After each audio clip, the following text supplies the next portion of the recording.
Good evening, everybody, and welcome to the 92nd Street Y. I'm Michelle Thompson, and I work here.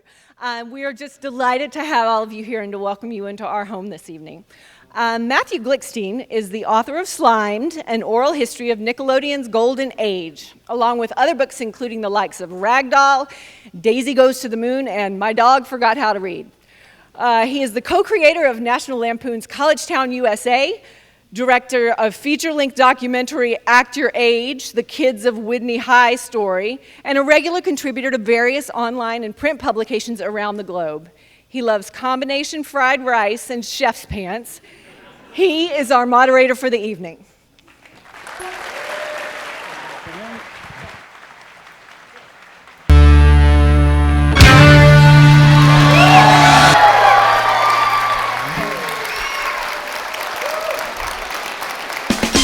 I have to get a picture of this. This is insane.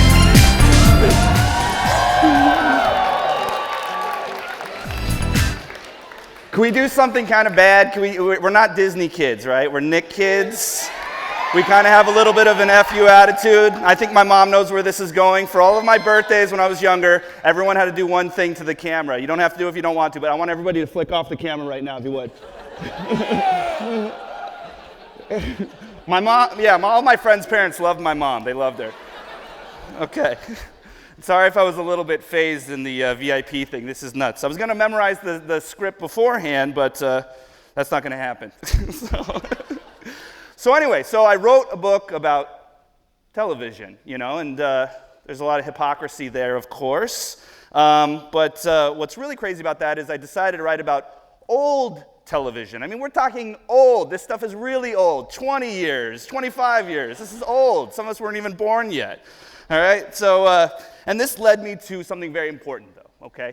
Which is the big question of why? Why would I write a book about television? Why would I write a book about Nickelodeon, and especially Nickelodeon during its former heyday? And this was former heyday, okay? If you're here for iCarly or Dora the Explorer, you're in the wrong place, all right?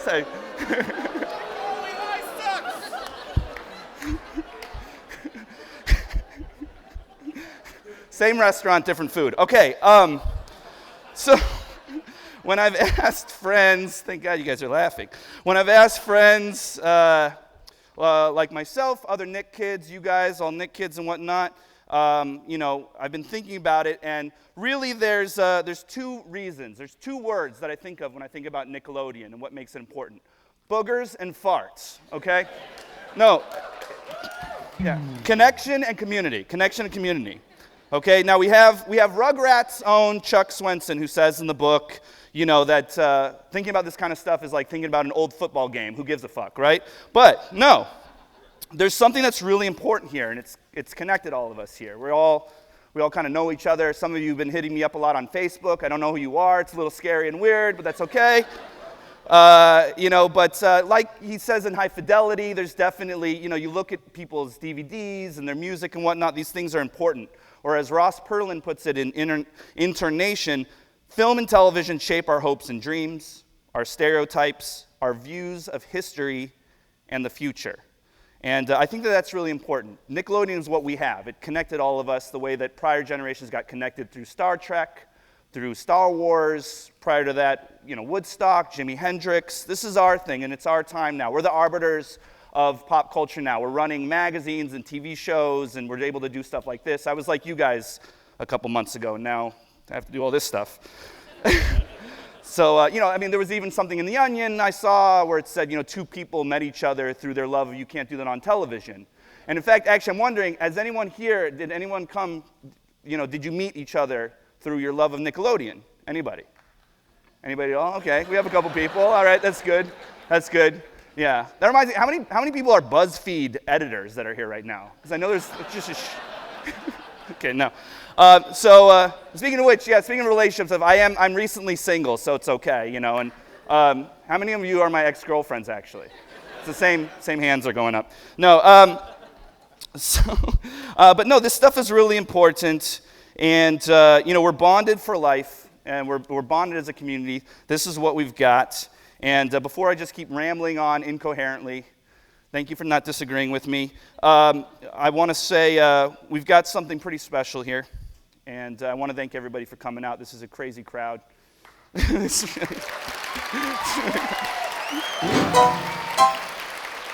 So you guys are feeling good though? You guys are feeling ready? You guys are ready for it? It's time. I can shut the hell up now. Okay, so here's a guy who you definitely should not flick off. This is a guy who, healthy or no, whether he was on TV or no, helped to raise us all. The guy who was there for us when maybe we needed him, or your parents weren't there, or he was the friend who was there for us all the time. Ladies and gentlemen, please let out the 11-year-old inside of you for the duration of the evening, and let as the beats say, shout your lungs out for Mr. Mark Summers.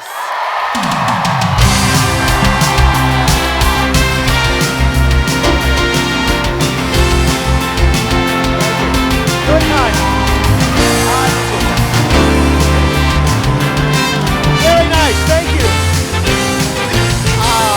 We got a long night, so I appreciate that.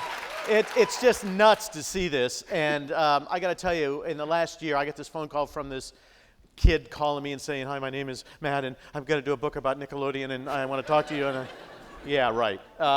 Well, I got to tell you, without this gentleman to my left, there would be no book. He went to Nickelodeon and said, "I want to do this." They say, "Good luck, we're not going to help you." He said, "I need to get a hold of all these people. Is there any way you can help me?" "No, you'll never find them." Okay.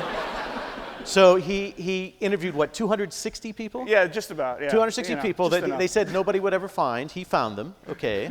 And the fact that I'm going to tell you, very far away. Well, the reason we're all here tonight, not only because of the book, but this happening, and Mr. Ed Kaloff, who's the king of all music, give him a round of applause.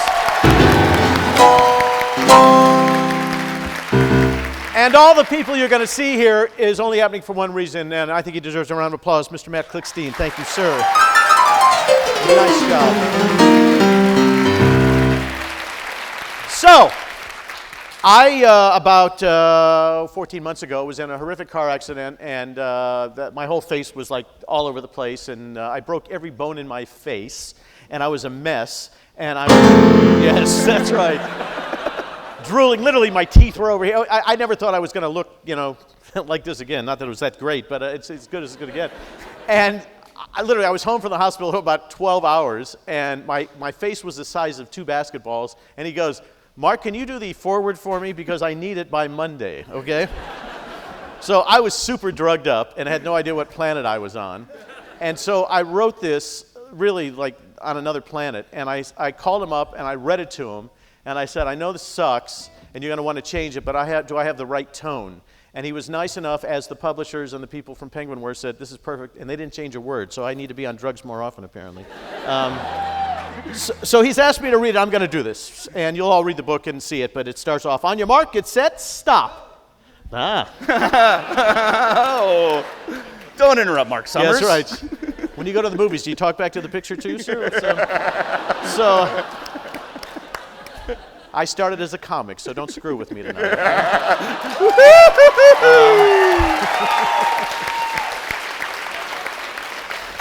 Now that I have your attention, let's talk about one of the most amazing channels ever created, one that pretty much changed the landscape of kids' TV, not to mention my fledgling showbiz career. My first introduction to Nickelodeon was long before my Double Dare audition.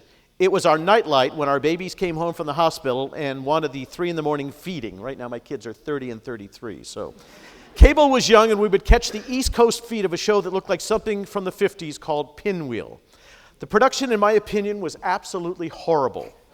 The puppets were lackluster, and it seemed they reran the same 6 shows over and over and over. Yet I was mesmerized. Fast forward the tape to 1986, I was doing many things to feed my family. These included things like doing warm-ups on TV shows like Webster and Star Search and What's Happening Now, and I was working as a stand-up comic and a magician in clubs all over Los Angeles when a friend of mine from Indianapolis, Dave Garrison, who was a ventriloquist, decided he was going to stop performing and go behind the camera and called me because he got a call to do an audition, and he said I should go instead of him. He said the network was Nickelodeon, and it was a kids' game show. And at that point, hell, I was willing to do almost anything, okay? So, the first day at the studio, after I got the job, and by the way, they auditioned 1,200 people in New York, 1,000 in LA, and during the Double Dare thing, maybe I'll tell you how the whole thing happened. But the first day in the studio, it set the tone for what was about to come down. It was a bunch of young guys who were very bright and creative and yet had little experience in the world of game shows.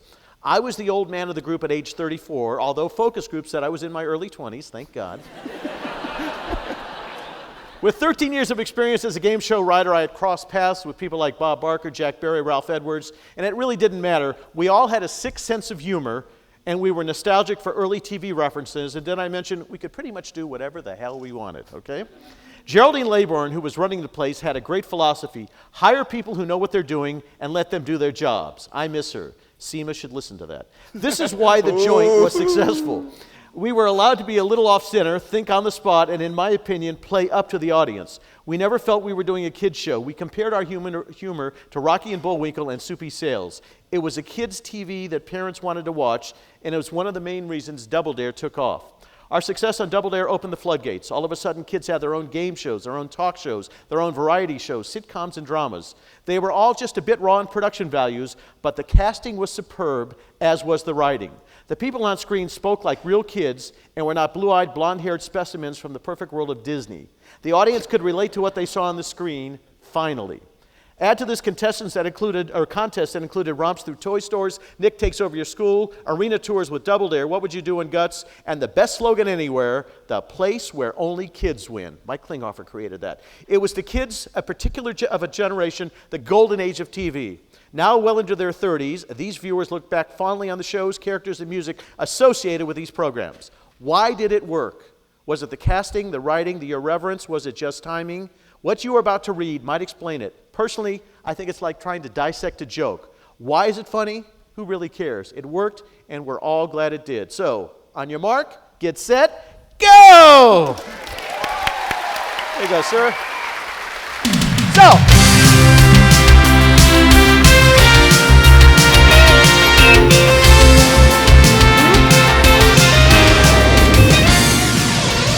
what you're going to see here is a little bit about some video that was early Nickelodeon. And take a look, you'll be surprised. This is what it looked like in the early days. Vice President of Nickelodeon, to explain the philosophy behind our Young People's Network. Thank you very much. We created Nickelodeon to be entertaining and stimulating, but not academic in a teaching or classroom sense. I call it edutainment. The shows expand a child's interest by using entertainment to open up the worlds of art, music, and science. We also use a wide range of characters, films, and stories to show positive relationships among people. Some of our more popular characters from Pinwheel are right here. Let me introduce Ebenezer, Aurelia, and George James, who plays Jake on the show. Thank you, Si. Say, Ebenezer, why don't you say hello to all those cable operators? No, I'm not in the mood. You want to be popular, Ebenezer, don't you? Think of your reputation. That's right, Ebenezer. Think of your career. Well, all right, but just once. Hello. Good for you, Ebenezer. Good for you. I bet you made everybody out there real happy. That's the way we want all our viewers to feel. Our basic goal is top quality, constructive, enjoyable entertainment. Nickelodeon may be the most parent-approved programming on television. Nickelodeon will also help you deliver on your franchise commitment to serve the public interest. In fact, the chairman of the FCC likes it. Informative and entertaining, designed with the specific needs and interests of its audience in mind. The critically acclaimed, first and only television channel exclusively for children.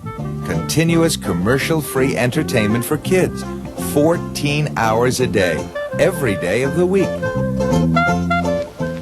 Nickelodeon begins the day with Dusty's Treehouse. Early morning watchers will discover the adventures of Dusty and his loyal puppet friends who live with him in the treehouse.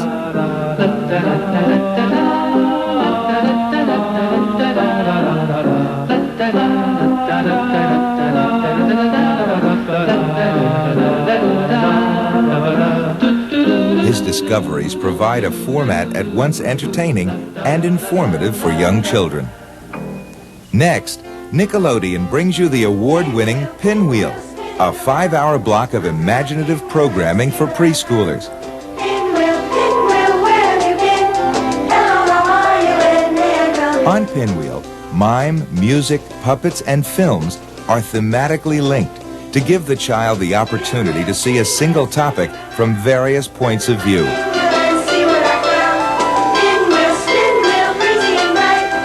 Pinwheel will continue to be tested on Warner's revolutionary interactive cube system, where Nickelodeon was developed.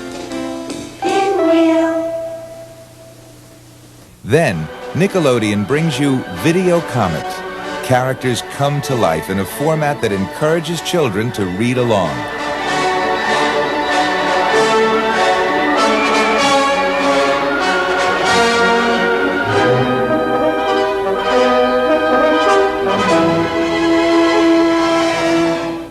Next, 6 to 10-year-olds are extended a daily invitation to join Crispin of Kells, an exchange student from the Middle Ages.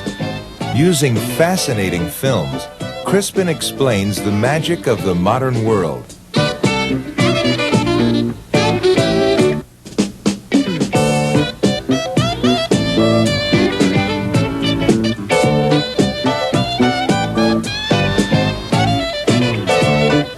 The message is, Hocus Focus, the world's at your door. Every day on Nickelodeon. Kids also go to the movies every day on Nickelodeon with first-row features.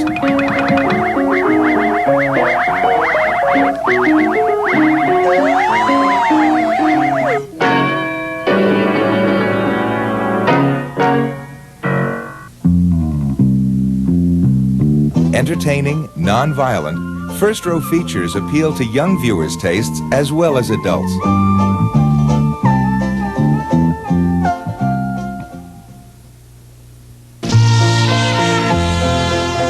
One of the newest additions to Nickelodeon is What Will They Think of Next?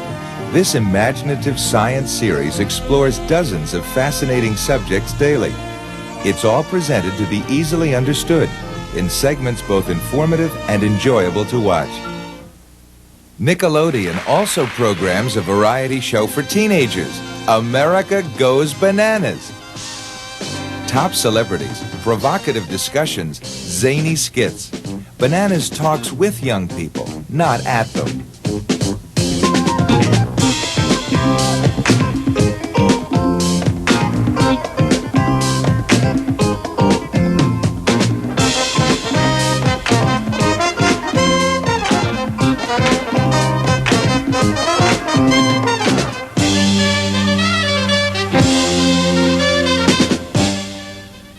Young people like television specials as much as anyone, and on Nickelodeon they get them, without commercial interruption, on special delivery. Here, fresh views and new subjects complement Nickelodeon programming.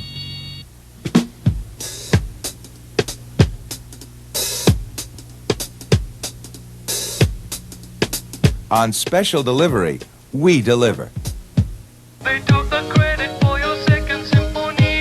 Contemporary music is the culture of our young people, and on Nickelodeon, you'll find the superstars of rock and roll.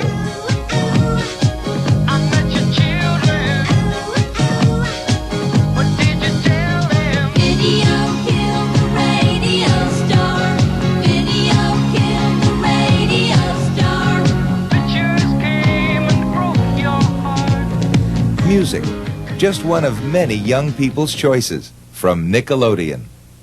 That's Nickelodeon. Innovative, non-commercial, cable television programming for young people. Kids are finally getting the kind of television they deserve.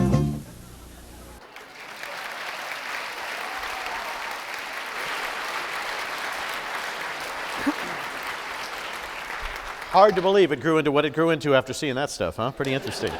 So let's start off with our first panel. It's all the executives who got this thing going. We're going to start off with a gentleman who bled orange. He was Nickelodeon's first creative director and worked under Debbie Beasy to run the on-air promotions department after being brought in by Fred Allen to help rebrand the network. He was a well-respected mentor to the many Nick Show creators who came out of the promo department and possibly embodied the kid-like spirit of Nick better than any other creative executive at the network. Super talented guy. A big welcome for Mr. Scott Webb.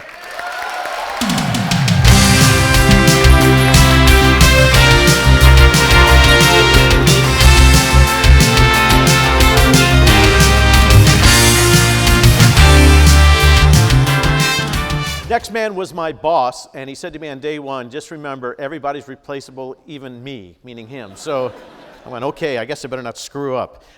He was one of the most essential personnel at Nickelodeon, having developed You Can't Do That on Television with Roger Price, something that brought him to the network as a producer, show developer, and finally president of production. A big welcome for Mr. Jeffrey Darby.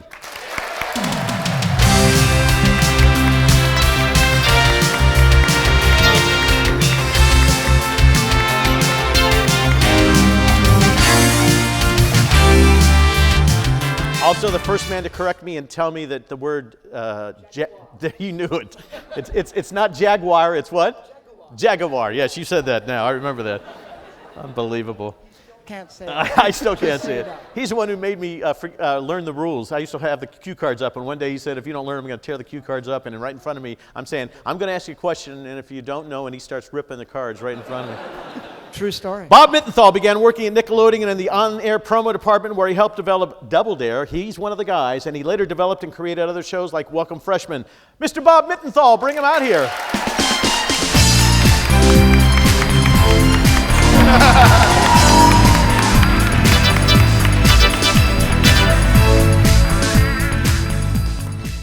This next gentleman worked with Fred Seibert and their company, Fred Allen, to rebrand Nickelodeon in the early 80s. He was a writer on such shows as Hey Dude and Clarissa Explains It All, and later created The Mystery Files of Shelby Woo along with Seibert. Goodman is responsible for the iconic MTV logo animation riff. Mr. Alan Goodman, here he is.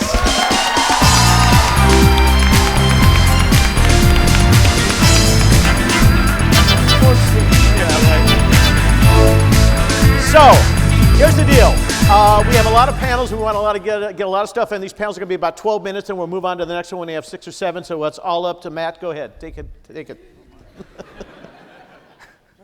I guess the real question is, how did Nickelodeon go from what we just saw to what we all know and love and the reason that we're all here? Go, quick. You know, it happened in Jerry Laybourne's house. When that old guy, Cy, lost the job and Jerry got the job, she pulled a bunch of us together and brought us all out to her house in Montclair. And we spent an entire day writing things on whiteboards and trying to figure out what kind of shows we would make and what it would feel like and how it would behave. Jerry was the only one at the time who had children, and her daughter, Emmy, who's now a fantastic writer, came tripping through the room at one point, Emmy, 12 years old at the time. And Fred stopped her and said, "Emmy, what do kids like?"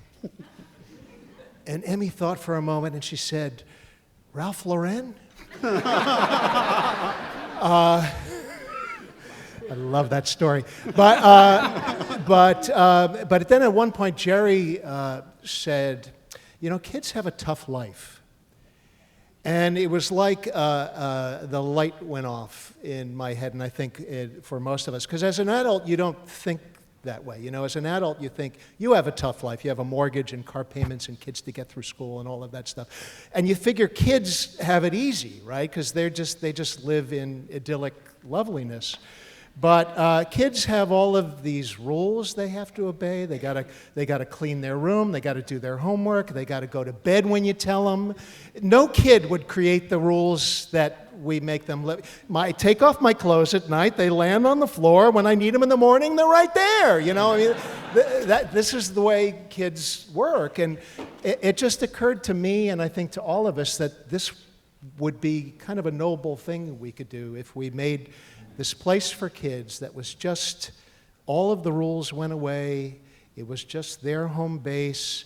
Slime became kind of our signature thing there because it was just everything that was awful to a grown-up. You know, it was unpredictable. It was messy. It was hard to clean up. It was, you know, so that was really where it all came from. Jerry's house one day where we sat there thinking, what would kids like?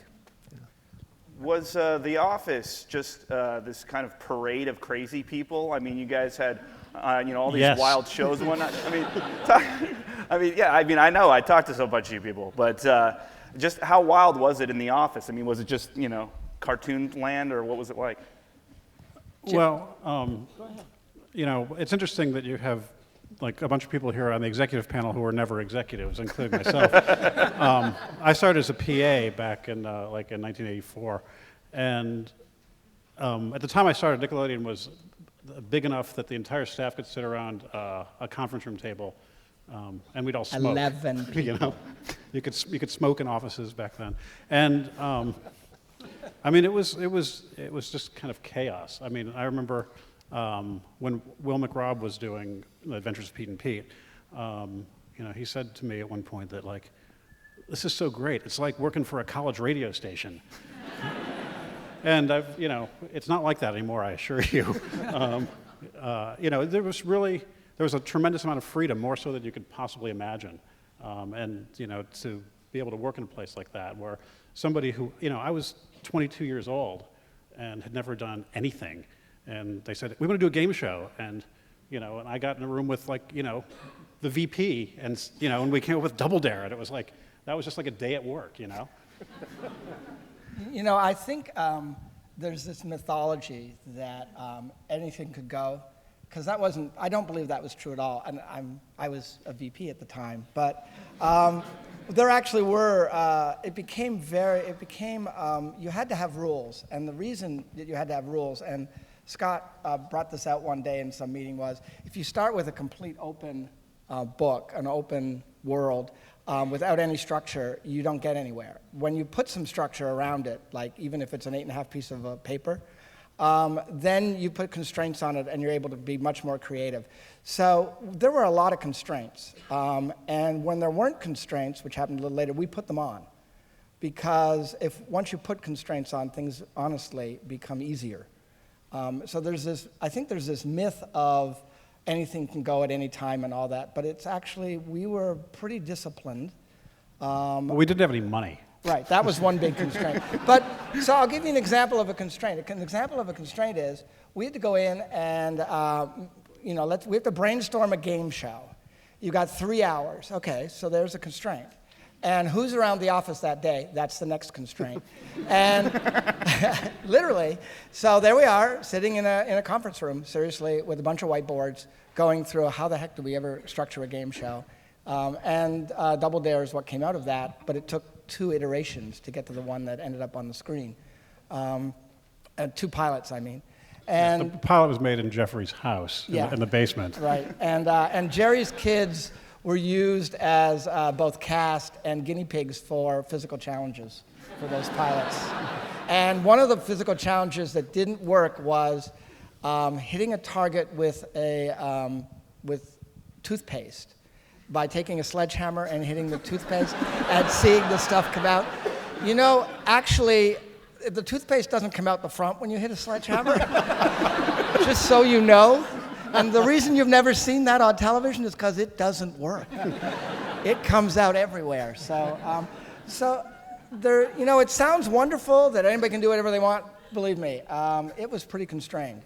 Jeffrey had a scooter in his office. Yes, I did have a scooter in my office. He rode it maybe once or twice, but I would try to take that like many afternoons when things were getting stodgy, and we had a big circular office, and we could go scooter around the office. So the other thing that we did was one day I was angry because everybody was always in a meeting, so I declared a new rule, and the rule was we're going to have recess. That was you? Yeah, that was me. People told me that never happened. I wasn't there that day. It did not work. All right. It didn't work, by the way. On the record but now. We tried it. It didn't work. You were not allowed to have a meeting in an office. So instead, the promo department all climbed on top of filing cabinets, and seriously, filing cabinets, and wheeled chairs out into the hallway and had their meetings in the hallway. So it didn't work, but we tried. We had to try it just to break up the stodginess. Monotony. Yeah. Well, and speaking of breaking up the stodginess, and one of the things that made Nickelodeon really special and different, you guys had some philosophies and mantras behind a lot of your shows. Can you talk a little bit about what Erst was and Us versus Them, and how that kind of played into the nature of the shows that were created and produced? Sure. Well, Erst was a term that came up from Debbie Beasy in one of our writers' meetings early on, and it was sort of this idea that she had that really resonated with me. It was unresolved sexual tension. And for kids. It really resonated with Scott. That's all I could say. That made a lot of sense to me, and she said, like, slime is actually all about sex. It's you doing what your parents don't want you to be doing, like getting messy, and it's the same kind of thing about kids being rebellious. It's like, okay. So that was one idea that she had. There were, this existed prior to me, which were the 5 rules, the 5 laws. They're Nickelodeon laws. Like Nick is Kids, the place where only... We call them promises. They called them promises, I called them laws. It's a good thing Fred's not here. Right. And then the other thing was something that I learned very early in my television career, which was what really sells on television, it doesn't matter for kids or for me, now that I'm an old fart, is sex and violence. And so Nickelodeon was basically sex and violence for pre-adolescence. The violence was things like slime. The violence were pies and a lot of violence. And that was the sex too. And that was appears to be the sex too. I must have missed a lot of meetings. Yes, you did. Us versus them. Okay, go ahead. Well, us versus them it just goes back to the rules thing. If you went to Nickelodeon today, they would tell you, we got rid of us versus them because kids don't hate their parents like they used to. And my kids would be the exception to that. and we never thought that. In fact, every single study we ever looked at, if kids were asked, who's your biggest hero, they would always say mom or dad, always. It was never about whether or not kids hated their parents. It was really just goes back to that thing of the rules. They didn't make the rules, So we were the network where it was their rules, not the grown-up rules. So that's what we meant by us versus them, and it sort of got perverted as time went on. But there was this thing that happened. We did a promo for the Kids Only Weekend, and it was like the promo was a kid saying, if you catch your parents watching Kids Only Weekend, send them to their room. Right. So it was like this switching the rules. And there's a cable operator who I think called Jerry out on it and said, like, see, Nickelodeon is against parents, and that's sort of where that whole thing came from. That was very unfortunate, but it was all us the versus them. promo ran like 3 times. Yeah, exactly. But and then it was pulled. We're playing it down, I think, but it was really important. This was like it created this element of subversiveness that informed everything we did, where we were going to push it, and we weren't going to be destructive. We weren't going to be, doing anything that would harm kids. But we wanted to be naughty. We wanted to find the limits and take it to those limits. So I think that kind of helped, create a spirit. Well, that's what made it home base for kids. When we got started, all of us at Nickelodeon, kids were coming home after school and watching Oprah. There was no place that felt like their home, that felt like it belonged to them. And that more than anything, I think that's what we created there, as a place where kids felt they belonged. And that was very much a part of that, to give it that club feeling, that exclusive club feeling. And that's a really good place to, unfortunately, end this panel for now so that we could move on to the next one. Thank you very much, everybody.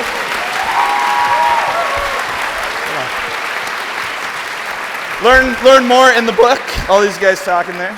Interesting stuff. I love that. You guys did a great job. I could listen to more of that. We're going to move on to You Can't Do That on Television. And here's a video made by You Can't Do That on Television creator Roger Price, who he lives in the French countryside. Christ, how much did you pay him? Do you know why he lives in the French countryside? He's a tax exile. All right. Anyway, he put together... That's not a joke. It's true.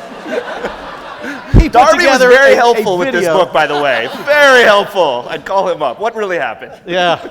$500 an episode when I started. Why you? And he was so happy to get that. Yeah, I was. Anyway, he put together a little video about the story of where slime came from, so let's take a look at Roger Price.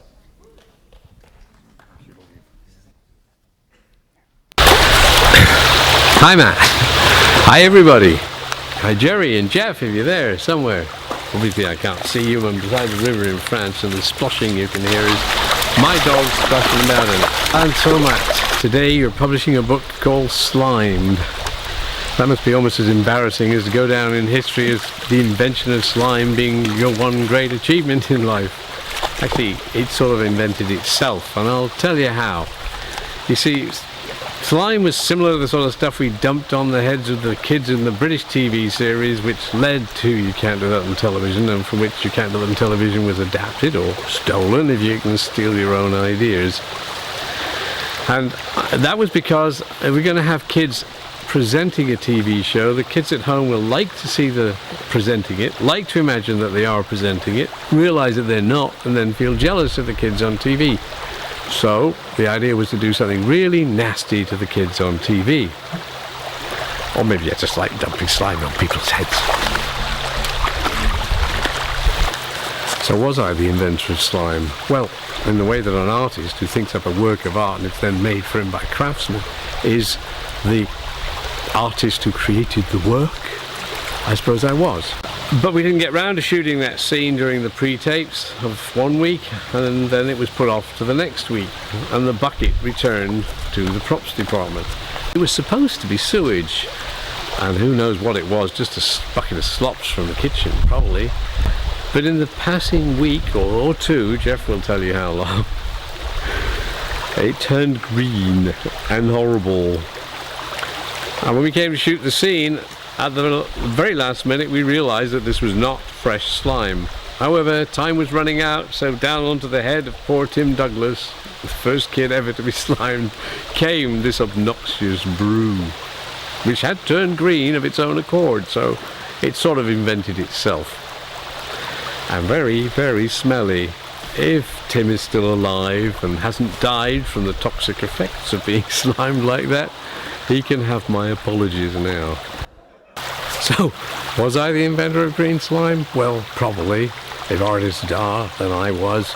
And it's something that boast to my grandchildren about. Actually, they're probably sick of hearing it. I must say, though, I'm not surprised people haven't got sick of seeing it on Nickelodeon, and I sure wish I had a nickel for every time they drop slime on someone. But they say they don't have to pay for it. Anyway, good luck with the book, Matt. I hope lots of people buy that. Oh, and y'all don't forget to watch The Tomorrow People. That's a series I created at Thames also, which is coming back on CW, and they do know about paying royalties. Anyway, bye everybody, bye Matt, bye Jeff, bye Jerry if you're there, and buy the book, okay?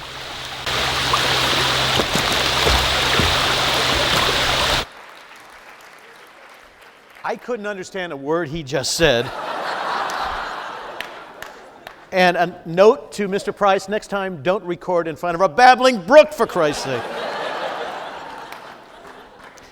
All right, here's our panel from You Can't Do That on Television. First of all, Moose was perhaps the most iconic cast member, oft-times host, and later creative consultant on You Can't Do That on TV. Big welcome for Christine McGlade.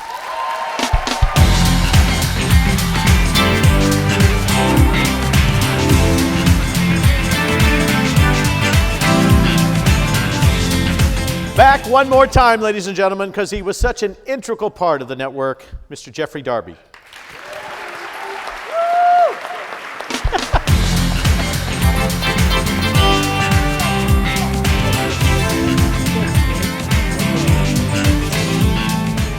This gentleman was a writer on You Can't Do That on Television. Please welcome Mr. Bob Black. Bob Black.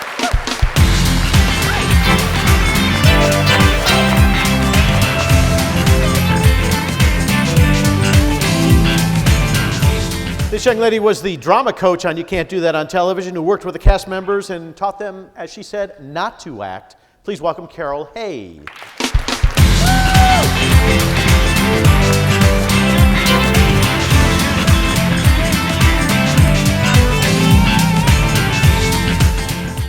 I exec produce a series called Restaurant Impossible now, and my co-exec producer called me 15 minutes ago and she said, "Is Alistair going to be there?" And I said, yes. She said, "Tell him I love him." Okay. He was another one of the most memorable cast members from You Can't Do That on Television, Alistair Gillis. Big welcome for Alistair.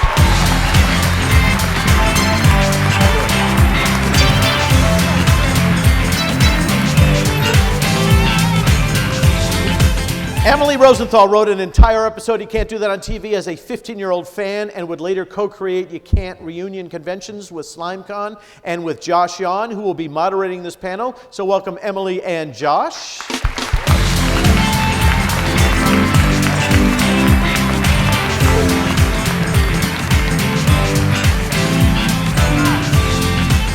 Well, this is pretty cool. Hi, everybody. Everybody say hi to the cast and crew of You Can't Do That on television. Now, we saw the video with Roger Price a few minutes ago, and Jeff, I want to talk to you first. Kind of bring us through how and why You Can't Do That on television existed and kind of where the marriage with Nickelodeon came into play. So You Can't Do That on television was existed because in Canada, in Ottawa and in Canada, you have to sign a pledge with the Canadian Television Commission to be able to keep your license. And they're very serious about it. And so the head of production at the television station said he would make a kids show. He brought Roger over. We created this television show that was a local show for an hour, which had live contests and phone-ins, and we went out with camera crews and caught people playing jokes. And intermingled in all of that were these sketches, these skits. We cut the skits all up, and we gave it to a salesperson, and they sold it to Nickelodeon, and we did it again. And then Nickelodeon bought it again, and then said, look, why don't you just make it for us and skip the local show? And that's what we did. That's how it's. So it's thanks to the Canadian law. See, there's always these boundaries. Everything is thanks to Canadian law. It's all these boundaries they could put on you. One of the interesting things about You Can't Do That on television is that unlike a typical series, there was no casting department per se. Carol Hay, drama coach. All the actors that came through the show, and there were quite a few, came through your hands. Kind of tell us about how that process went. Yeah, when Roger came over from England, he was looking for someone who was something like Anna Scher, who had a kids theater in England. And from Anna Scher's theater company, Roger found all the kids that he ended up using. So he asked around in Ottawa, and he found me. And I was running drama schools, drama classes. And the kids who were in my classes ended up being on the show. And sometimes Roger would bring the kids in from auditions that he held, and sometimes we just find kids in... they would pluck us from our schools. That's right. Yeah, they would right just... from the schoolyard. Right. Yeah. Or in the case of Kevin... Kind of wouldn't happen today that way. Kevin Kubicheski was arguing with the flight attendant that he was going to be able to get on the airplane without having... so he could be an unaccompanied minor. In other words, he could just get on. And Roger was getting on the same plane and accosted and liked the spunk of Kevin Kubicheski. That's how he ended up on the show. He was met at an airport. Spunky, rebellious, and annoying. We want you. We want you. And that's basically it. So if you happen to be walking through a shopping mall with Roger, he was always scanning for spunky, annoying children. Again, wouldn't happen today. Wouldn't happen today. He'd be in jail. All right, two of the most memorable cast members. You guys remember these folks, right? Christine McGlade, Alistair Gillis. Give it up for them. They flew in from Canada along with Carol Hay to be with you guys this evening, so we want to acknowledge that as well. Christine, kind of walk us through what it was like going to work on You Can't Do That on television. What was a daily... Jeff is cracking up. What was a day like? First of all, I have to say, that was super disturbing what Roger had to say about the slime. Like, I didn't know that. I did. They told me it was made of shampoo. So now I know what happened to my hair. Anyway, mystery solved. What was it like? I mean, I have sort of just random memories. It was, we used to shoot at CJOH, was like this little hokey local television station in, the suburbs of Ottawa, and they used to shoot this show called Family Brown Country there. So we'd show up for work every day, and the security guards would think we were there to stand in line to be in the audience for Family Brown Country. So we always had a hard time getting in. Once we got past security, we would get free donuts. There was an arcade next door. We'd hang out with Jeff and Roger. We'd get drama lessons from Carol. And usually I would get slime or water poured on me at the end of the day. And now I know what it was. So. And we were very careful. We made sure that we slimed people either before a coffee break Right. Which so was then we couldn't unionized. have any donuts. Right, or before lunch, so that the crew and everybody could go on, eat their lunch, and the kids were able to shower, and we wouldn't lose any time with changes. And in a mass sliming, there was a fight over that shower. There were spots. There were green spots all through that studio, through every corridor. Little spots of green permanently on the white tile. That should have been our first clue that there was something wrong with that substance. Alistair, I want to talk to you about something, and you and I have talked about this over the years at the SlimeCon events, and you touched on this a little bit in the book. While the show was huge down here, it was a little more subdued in terms of reception up there. At what point did you know, this sucker's big? You know, what was that moment? Do you remember that? I don't remember. There wasn't a particular moment. Because I joined the cast just in early 1982, I think, just as the show was sold to Nickelodeon. So there was I think we had a sense, I don't know, within a year or so that something was cooking more down below the border. So, but maybe what I was trying to get at in the book was, or in some of our conversations, was just how maybe the people on the outside or the public would have perceived it, as Christine said, like CJOH was, you know, the people would have thought of it as a local show and not really been aware that, you know, just to a larger degree that it was doing something different in the States. So we kind of knew that, and so it always maintained that, actually, really, that there was, we knew it had a double life in a sense. It was actually fortuitous, because that meant that the cast and the television show was actually protected. It was protected because you didn't end up with too many, TV moms. You didn't end up with agents. None of the kids had agents. If they got an agent, we fired them. And then after we did that once, nobody else got an agent. And that was because really we wanted to keep it very intense, very much a creative, it's like a writer's room. And seriously, the rehearsals that we did 3 days a week, Tuesday through Thursday, after the kids went to school every day. They were not, and then they had to come from their school, get themselves to the station for rehearsals, and we didn't car them, it was very important to us. OC Transpo bus. Yes, it was very important to us that they lived a normal life, and having it really under the radar in Canada enabled that to happen. We didn't end up with, a bunch of starstruck little monsters. We ended up with a bunch of little monsters, though. In a different kind of way. I think Alistair noticed it was big when he went to the White House. Yeah. I think that was the turning point. Will you tell that story real quick, Alistair? I've heard that, but would you tell the White House story? Well, I actually, that was towards the end of my run, so I'd already had a taste of it. I probably knew it was the big time when I met Kermit the Frog. So we had, I just had the occasion. The few times that I'd been to New York, most of them were when I was about 13 and 14, and I had Jenny Lerner. Do you remember Jenny Lerner? Anyway, there was a Muppet magazine going. I don't know if we even got it in Canada, but anyway, I did. So that was, you don't get anything really bigger than the Swedish Chef, right? That's right. And and so the White House was a little bit after. They do an annual Easter egg event, and I remember President Reagan wasn't there that year because they had bombed Libya. So that was. No, I'm serious. So check it out, 1985 Easter, somewhere in there. Yeah. Bob Block, I want to talk to you a few moments. You were a writer during what we'll call the Atlantis period.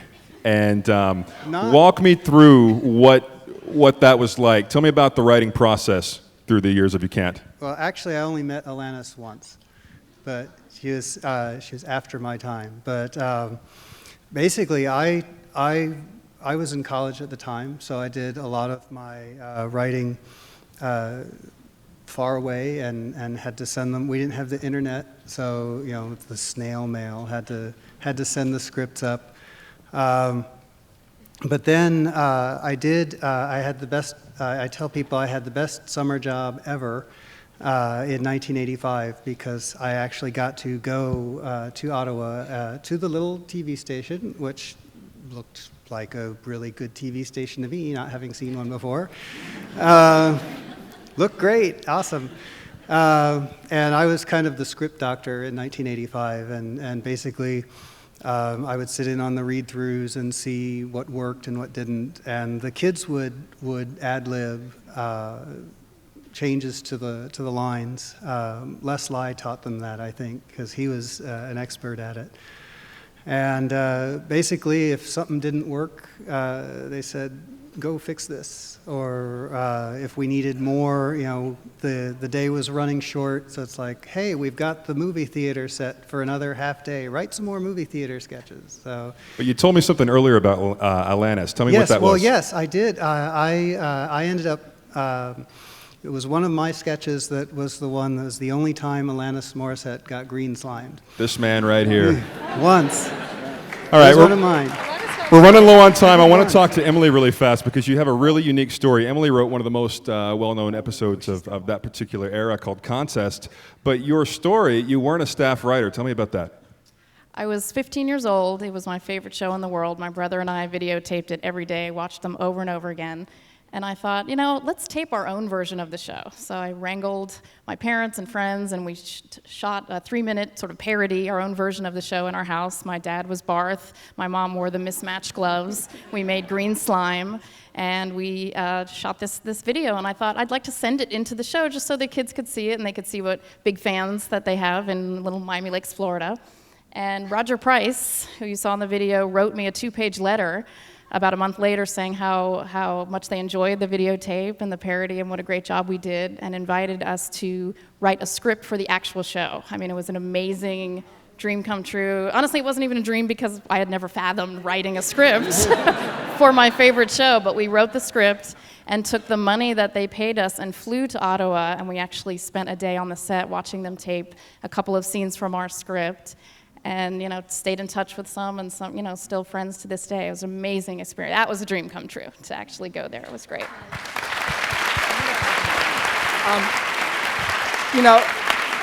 I just want to take a second to talk about the initial writing of this, because I was involved with writing the first 65 half-hour shows, and then the previous number of whatever there were prior to that. And that turned out to be Roger and I sitting in a room and just couldn't leave the room until we'd written so many skits. And that was basically the rule. And we would come up first with the concept for what's the show going to be, what's its theme this week, it's courage or something. And then we would sit there and we would think of every possible joke we could possibly think of. And we wrote probably twice as many jokes as we actually wrote or showed anybody else, because we wrote so many jokes that talk about Erst, forget the unresolved part of that. We wrote jokes, basically unfilmable, but we would roll on the floor laughing at our own cleverness. I was just going to say, that was the most hilarious thing about Roger and Jeff, was they thought their own jokes were so funny. And Roger would laugh gleefully and maniacally, and he would always comb his hair when he laughed.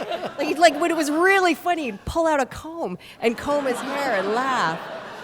And one day we did a whole series on the gentleman who ran the television station.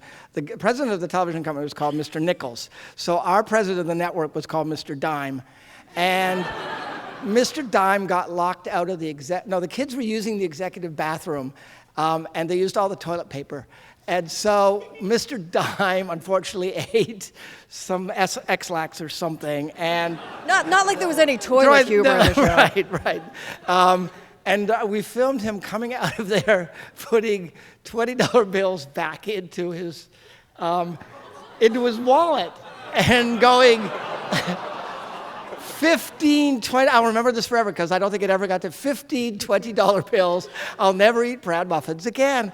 And the week, and then, so, and we killed ourselves. But that is funny. But, yeah, well, we killed ourselves laughing, basically. And then we actually taped that, although I don't think that ever made it to the American version.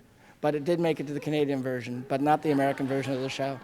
Guys, we're running low on time, but I just want to ask this really quickly before we head out. It's been 35 years since the show first came on. What does it mean to be here tonight to you guys? Just right down the line. What is it? We have indeed stumped them.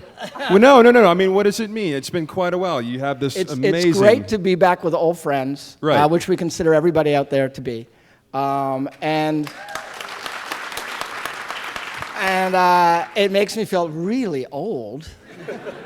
So when I say old friends, it's because they're actually now old. They're older than... A very nice talk. Yes, right. They're actually... the people on the stage are now older than when I was making this show.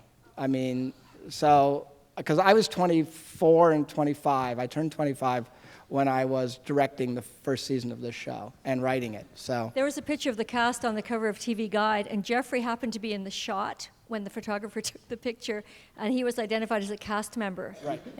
With all the 12-year-olds when he was... Guys, we do have to wrap it up. Have a big round of applause for the cast of You Can't Do That on Television. Nice job. Keep it going for Mark Summers. We'll see you after the show. Thank you very much. Nice job. Way to go, Joshy. Nice. There you go, sir. Go away. All right, folks. The music wasn't... We're going to do the Double Dare segment, okay? And now... and I'm going to tell you guys we're going long, okay?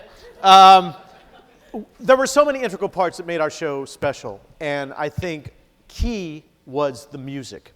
And this gentleman right here wrote the music for Double Dare, and if you notice, da-da-da says Double Dare. He's more clever than you even know. And this is Mr. Jimmy Bones, who did the original guitar licks on the show as well. And so, Mr. Kaloff and Mr. Bones, take it away, a little Double Dare music here.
Jimmy Bones!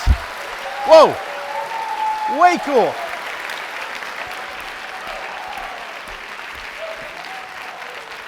Love it. Cool stuff. I love that.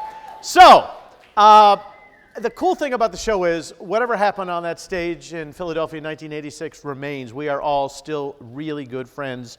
And we're going to start off with a man who actually was one of the developers. There are other names on that list that really don't belong there, but this man was really important to the show. Please bring back Mr. Bob Mittenthal. Here he is. Bob!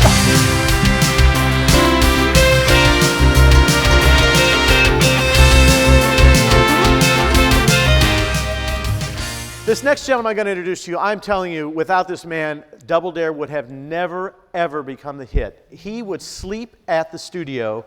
I came out one night and he said, I've got something I got to do. You're going to do something with a Chinese container. You know those takeout boxes that you do? And he stayed all night and I got back at 7 in the morning and he had made a giant a Chinese takeout container that I don't know how he did half the stuff he did. He is so super creative, and he did Guts, Clarissa, Roundhouse, Nick Arcade. Big round of applause for Mr. Byron Taylor.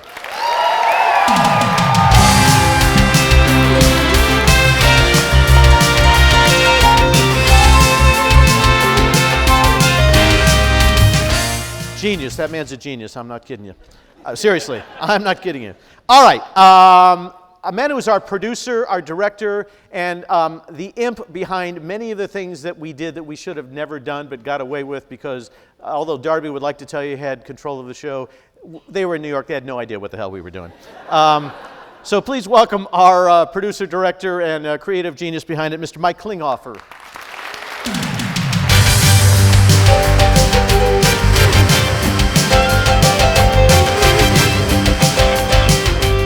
And the man who was right behind him causing as much mischief as Mike was, started off as our AD assistant director, became the director, and he produced it, and he had his finger in many, many pies. Super creative guy. He directs many of the talk shows and things you see on TV. Big welcome for Mr. Dana Calderwood.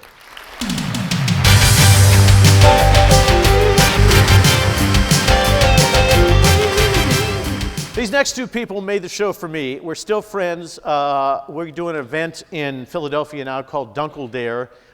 It's basically Drunk Double Dare. We do it in Beer Week. Nothing better than grown-ups and liquor, okay? Throwing green crap at each other. It's amazing. And so I've managed to get this guy out to help me, and it's just, we just have the best damn time. He is still to this day one of my dearest friends. I love him to death. Our announcer, Harvey.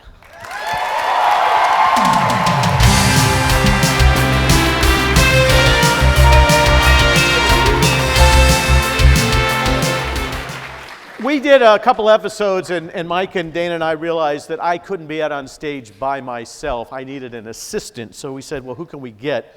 And we said, get the girl with the big hair who answers the phone. She had Jersey hair at the time. It was like up to here and out to there. And we knew she was athletic. And this was, if you ever noticed when the kids were tossing eggs and they tossed passes, she would catch it with one hand. Like she played basketball in college. And when we found out we were all coming here, what did you text Robin? Which one? I don't know which one I want to admit to. Tell me, what remind me? Same thing I texted her. Oh, it had something to do with her breasts, yeah, I exactly. believe. That was right. Nice. That's nice. Yeah. Really nice, guys. Didn't you say once to me, just one time, I would like to touch him? I remember you told me that, right?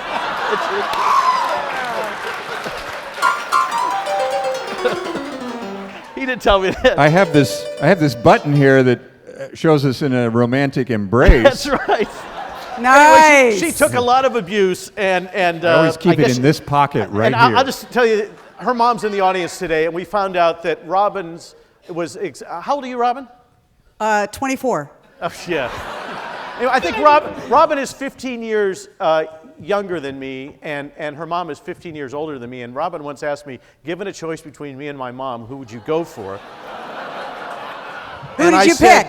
I said, your mom, and she said, why? And I said, what the hell am I going to talk to you about? So, please welcome Robin Morella.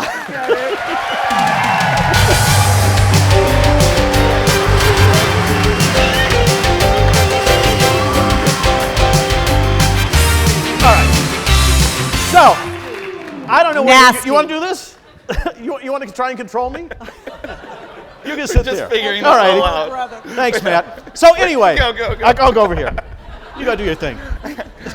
I called all these people. I said it's going to be crazy. It's going to be, you're not going to know what's going on. You guys are all used to this. So, all right. So basically, how did we get to have Mark and Robin and Harvey as the team? I mean, how did this all come together with this particular group of people? Oh, boy. It was a really long casting process, and we did a pilot, and then we did our normal casting, and we really weren't sure about anybody. And Jerry Laybourne called me into the office and said, you know, I've looked at all the tapes, and I really want, tell me if it's right, Jeffrey Darby should host this thing. And we said, well, can we try again? And so we called like 3 other people in, and Mark was one of those 3. And we tested them, and we looked at the tape, and she said, I still like Jeffrey better. And I said, I'm not sure. And then Mark Summers called and said, what do you mean you're not using me? How can you not use me? Shocking. And so we had a long conversation. We said, you know what? I think he's done game shows more than Jeffrey Darby, so let's use Mark. And so that's how we got to Mark. Harvey was, I think, at that point in time, either number 1 or number 2. Were you number 1? He was 1 before Stern. You were number 1 DJ in Philadelphia. And so... For what, 22 or 23 years, right? Well, 19, but... Okay. And I was number 1 for like a week and a half of those 19, but thank you. No, I did all right. But I had just been fired as the precursor to the rest of Mike's story. And so we hired a man named Bill Prickett, who was associate producer, who was from Philadelphia, and we said, Bill, we need to find someone. And he said, well, the number 1 DJ just got fired. We should hire him. Everyone in Philadelphia knows him and loves him. So we said, okay, can you get us a tape? And he did, and there he is. And that led to a wonderful collaboration between the 2 of them. It really was. I always thought that, you know, he was the Ed McMahon to what it was we were doing out there, and we would just have fun creating and talking and laughing, and Jesus Christ, can't you be professional? What are you going to do, a shout-out now? Do an Instagram pic. So the first day that we're shooting, I walk in and I meet Mark, and they introduce me to Mark Summers, and he's the host. And Mark takes me aside first thing, and he says, I've done a lot of game shows and a lot of announcing. I'll tell you everything you need to know about how to do this. And of course, right away, I hated his guts. Oh my God, what an arrogant putz. He's going to tell me how to do it. And so that's how we began. And I was just the off-scene, invisible announcer, you know, tell them what they won, Harvey. It's a really useless computer. that takes an hour to turn on. Right. And so I don't know how the first 15 shows or something, I was invisible, not seen. And then I think it might have been Mike Klinghoffer here, who said, here's a little tiny bit. I want you to come and do this thing on camera. And so I did something. Was it Harvey's Wild Oats? No, I can't even remember what it was. But they threw me a bone. They gave me something to do on camera, and I guess I didn't stink up the room because I'd done television before that. And so then they gave me another little bit. And by the end of the first season, I was, you know, elbowing my way on the camera because I'm as big a glory hog as him any day. And they let me do it, and that's why I had, you know, the chance to be on the show and to be part of the show. You wouldn't know who the hell I was if I was just the announcer telling what they won, but because they let me be part of the show, and these guys, especially Dana and Mike, as, you know, director and EP, we'd come up with the stupidest ideas you've ever imagined, and they'd go, give it a try, you know? And they would let us hang ourselves every time. And it didn't matter. And that was such an incredible environment to be part of. And so smart on the part, either by accident or on purpose, from Nickelodeon, because, you know, working in television later, you discover, wow, creative freedom, the ability to do whatever the hell you want. That doesn't come along very often. And they let us loose down in Philadelphia where we started shooting the show and let us try stuff. And because of that, I think it became the special thing for us anyway, and then hopefully for the audience. We toured. We did 40 personal appearances a year for 8 years. And the first year we went on the road, it was just me and Robin. Oh, brother. And You have no idea. The first year you go out, we started off in shopping centers, and then we were blowing them out. They were putting 50,000 people in a shopping center. So we started playing like the Palace of Auburn Hills. We were selling out like 20,000 seater things. We were like rock and roll stars for what, kids. a marshmallow thrown in a cup. Yeah, exactly. That was our first. That's exactly throw right. a marshmallow in a cup for 20,000 people. That's what we're. So first year you do those tours, you go, boy, this is the coolest thing I've ever done in my entire life. And the second year you go out and go, this is kind of cool, but I wonder how much longer I have to do this. And by year 3, it was like, who do I have to screw to get out of this job? You know? So. And it wasn't me. Come I want you to know that. So yes, we never had sex. Okay. Wow. Where are you, Mom and Dad? With that woman, Miss Lewinsky. But anyway, so by year 3, they would give me the 40 cities we were going to do this year, and I go, oh, New York, I'm going to do that, Boston, I'm going to do that, Cleveland, I'm going to do that, Salt Lake City. There's no way I'm going to freaking Salt Lake City. Harvey and so Robin I call go. up Harvey and I say, hey, Harvey, what are you doing on the week of October 4th? Great, you're going to Salt Lake City. So all the cities that I hated, and Harvey used to love the fact they'd say, ladies and gentlemen, unfortunately, Mark Summers isn't here, but here's Harvey. He'll go, oh, yeah. Fuck, I'm getting out of here, man. It's just like... You know, and being the second banana, you know, he'd throw me his bones and his cast-offs, and it's like, yahoo! I'm going to Salt Lake City! Robin and I, you know, no matter what we did, people would be upset. We were playing Cleveland once. Now, if you're ready for this, Mickey Dolenz was our opening act, okay? Yeah, that's right. Remember that? And so, no matter what we did, we'd get a phone call the next Monday. You know, you didn't pick enough, you know, blacks, Hispanics, right. Chinese, you know, this kind of stuff. So line of the year. Go ahead, tell them. Well, no. So you tell it. So we run through the audience, and all you would hear is, "You're not picking enough whites. You're not picking enough blacks." And Mark stops the show and says, "Are there any Hasidic Jews in the audience?" All I did was I looked at him and I said, "Well, thank you very much. We just lost our jobs today." Let me tell this one story and then I'll shut up because we have so many stories. But we'd go on tour and people would expect the same prizes, shitty computers and things like that we would give out. You know, and when we were doing Family Double Dare, we were giving away cars. So Robin is right. We're playing 20,000 seaters. They're expecting to get this. And literally it was, you know, a box of lollipops. I swear to God, you know, and, you know, lint out of Harvey's pocket. And I was like... Pencils. Honest to God. And so I kept getting angry and I kept calling up Jerry and Darby and going, come on, man, we got to give like real prizes. They expect it. So we were in Detroit, and nobody told, you know, you got to tell the host that there's certain people in the audience.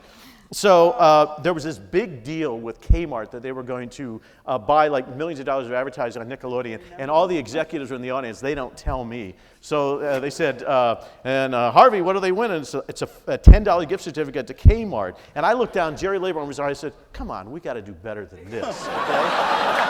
Oh, no, wait. Now tell them what happened. So what happens is everybody turns white, okay? And I realized I'd done something, but I didn't know what. The first 3 rows stand to leave. Yeah, they get up and leave, right?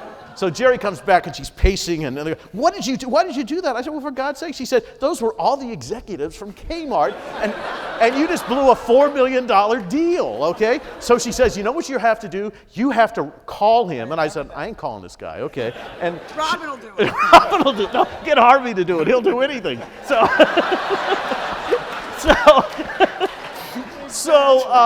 they said, Kmart. That's right. So they said I had to write a letter apologizing, and then they said, and you're going to go to his house and do a birthday party with all the obstacles. I said, did you do that? And speaking of obstacles, I'm so sorry. That's right. Speaking of obstacles, Byron Taylor, can you tell us a little bit about how you were designing some of the sets and getting some of the artwork in there and that kind of thing as far as making Double Dare look like Double Dare?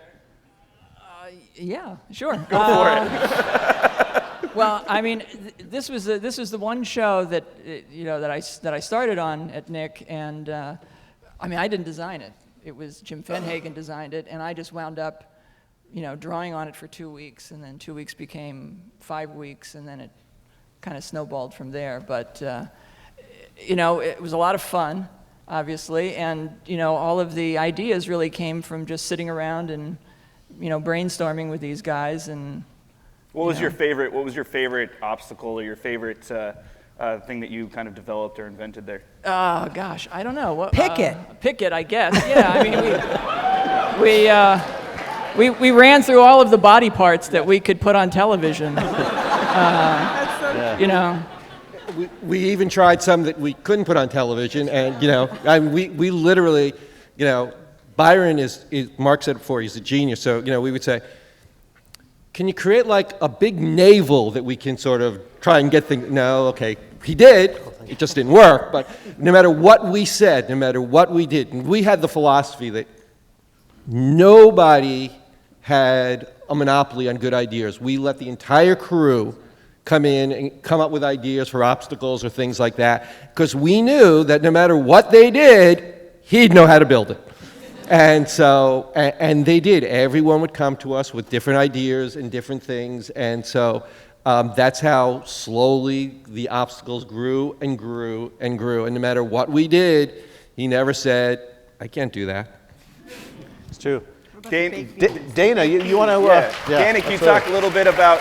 I'm curious. You were the man behind the scene as far as keeping all this going and keeping it live, and you guys were shooting live to tape. I mean, can you talk about what that was like, the chaos of that? Well, the thing I remember most about that was a day that the PL, the way you talk to your cameraman, it went down.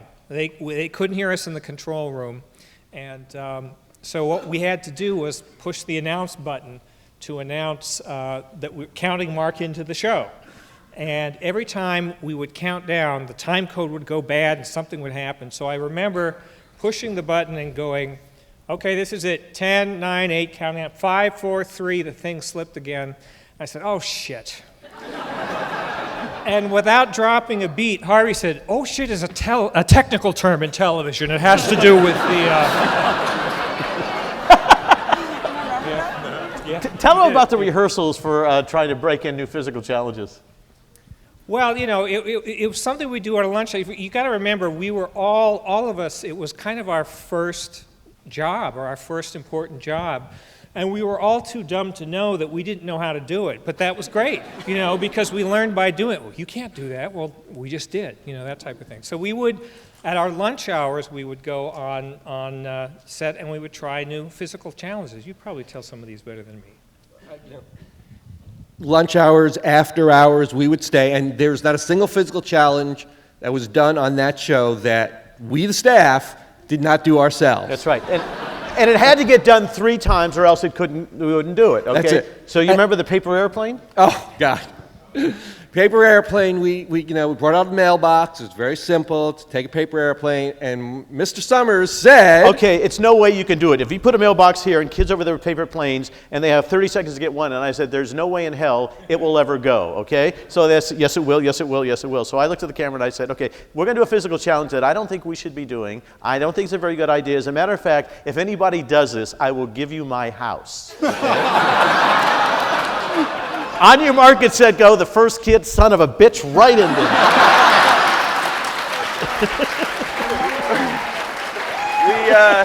And on that note, we do need to wrap this one up, although there's something that almost happened, and I heard someone else get excited about it too. We're going to need to do it. Harvey, can you stand up, please? Yeah. If we're about to win something, if we're about to win a brand new computer, what's that going to sound like, you think? Oh, it was like Mark... So Harvey, tell them what they won. It's a new computer, that's right, from Radio Shack, the leader in computers, a Tandy 4000. Okay. One second. Yeah. Before we go away, okay, one more. Bob, you were one of the creators of the show. You were in the rooms when this whole thing happened. I'm sure you have stories that I don't even know about.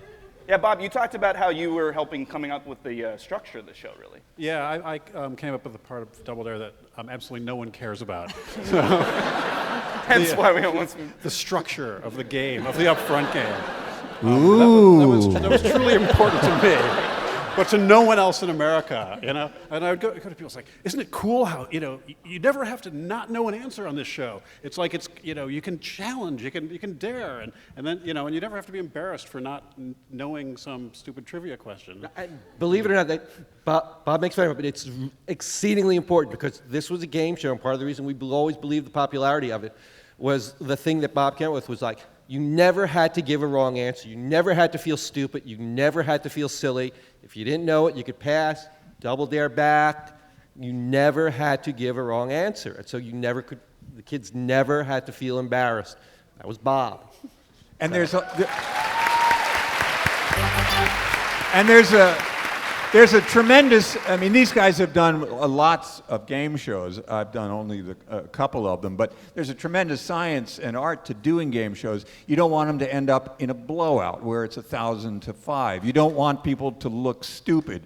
You want to hold out till the very end the possibility that somebody can mount a comeback and win it. They built all that in. So not only were we doing stupid shit like throwing eggs at each other, but we were also doing a really well-crafted game in the process, and I think it was the combination of all that that made the show turn into a Last hit. story, and then I know because we got 17 other people. Who cares? No, that's not nice. I can stay. You can stay.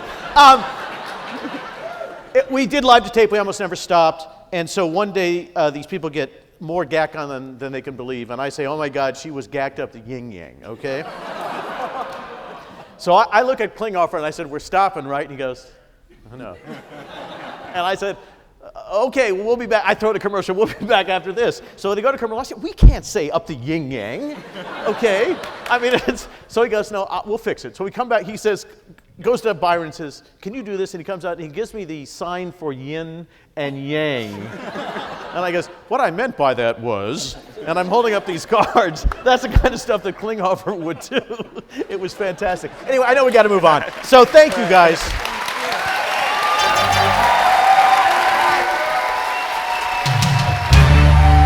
Nice job, sir. Very good. That was fun.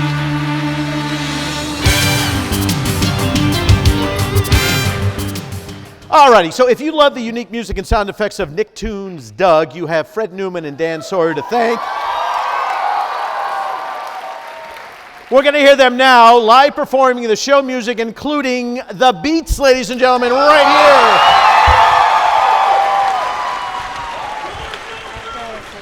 That was fun.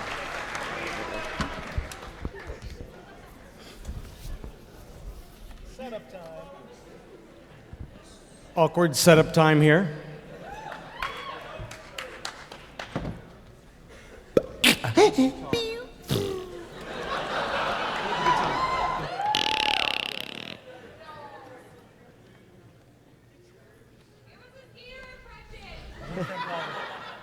Cool, man.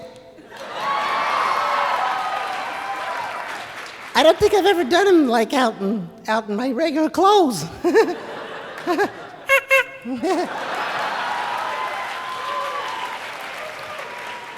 Let me tell you, Bud Dink thanks you too. How are the tickets? Expensive? Very expensive.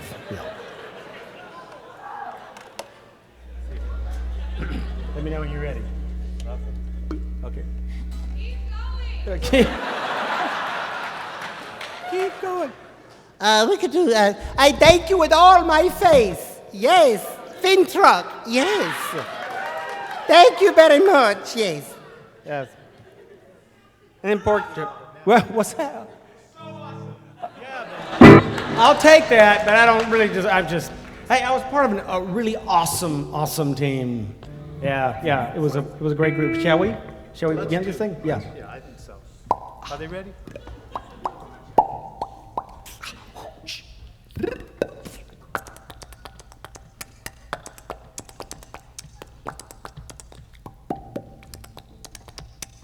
Chica.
Oh, yeah.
Get jiggy with it. Yeah.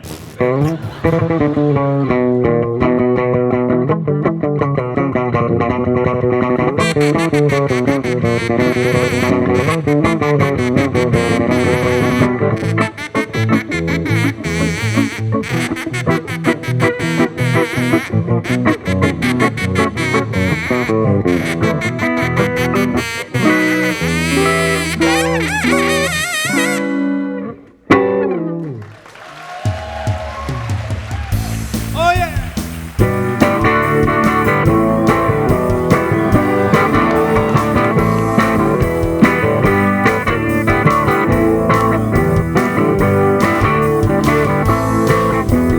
Fast food feels fuzzy, 'cause it's made from stuff that's scuzzy. Whoa, whoa, whoa. We hit, what? Yeah, we can't, yeah. We couldn't hear the track, but we're going to start over. Yeah, yeah. Just, can you re-cue that? Go ahead, go, go. Try that again.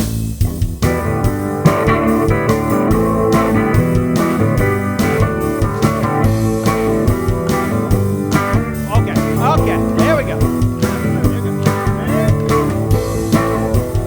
Fast food feels fuzzy, 'cause it's made from something that's scuzzy. I was straight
job. Thank you. Thank you. Very cool. Very cool. That was exciting. And I don't know if you know, but Fred hosted one of the first shows called Livewire on Nick. All righty. Well, animation, an important part in the early days of Nickelodeon, and there's so many talented people. I was just saying backstage, a lot of people, we got to just take this thing on the road. It's so much fun to see these folks and get to meet a lot of these folks I've heard about but never met.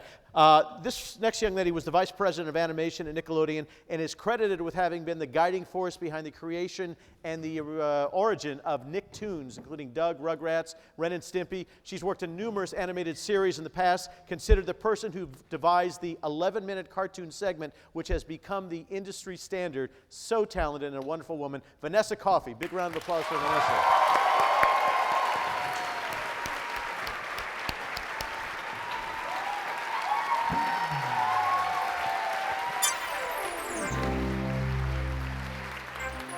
This person helped to develop the Ren and Stimpy show before becoming a writer, director, and artist on the series. He eventually replaced series creator John Crispolucci in order to run the show after Nickelodeon took over production from John's Spumco. Please welcome Bob Camp.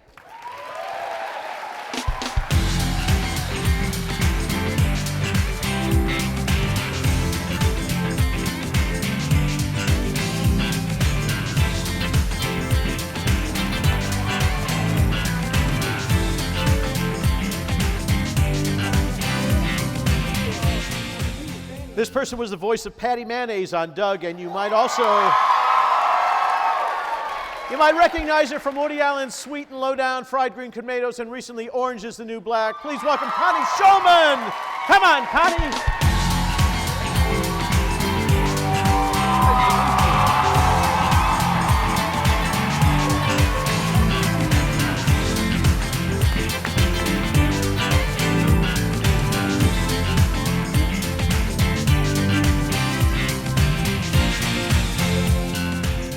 He voiced Skeeter, Mr. Dink, Pork Chop, and a myriad of others on Doug. He created the show's music along with Dan Sawyer. We found that out. The majority of the series sound effects with his signature mouth sounds. Host of an early Nick show called Livewire, prominently featured in an episode of Out of Control, was instrumental to the early development of the network and now performs on a Prairie Home Companion and is the writer of a book called Mouth Sounds, Mr. Fred Newman.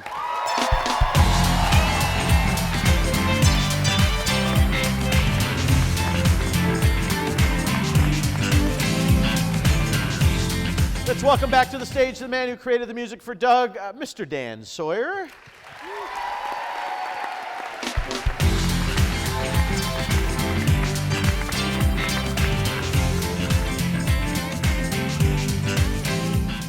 He created Doug after originally working as a puppeteer on pre-Nick show Pinwheel and on their early Hocus Pocus show. He later developed such series as PB&J Otter and Pinky Dinky Doo, Mr. Jim Jenkins.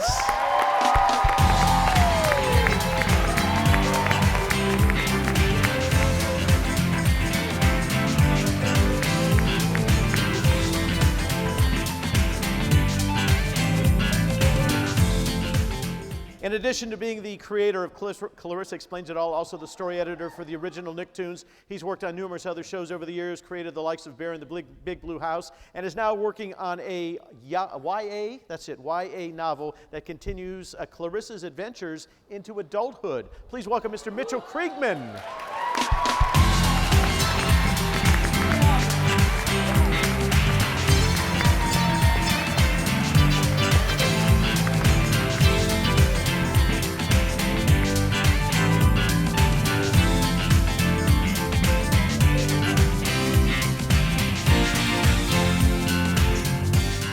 Lady I'm about to introduce you did the voice for Doug's sister Judy, Doug's mom, and Doug's friend Connie, along with many other characters on Doug, Becca Lish.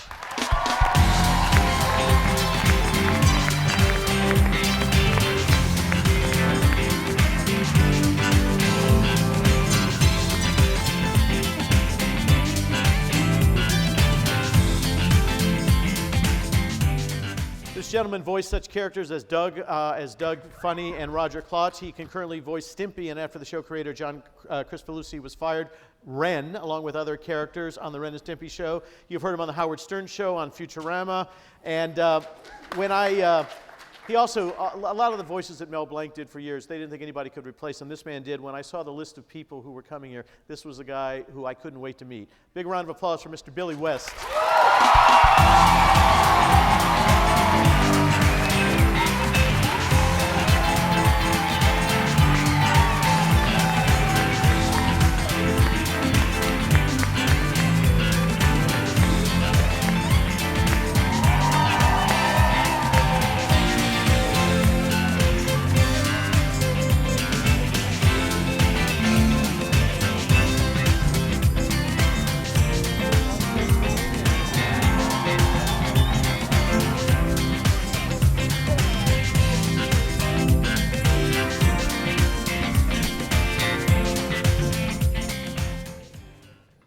This one's going to go a little long.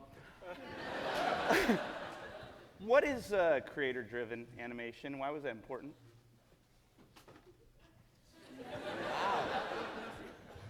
You were in charge, lady.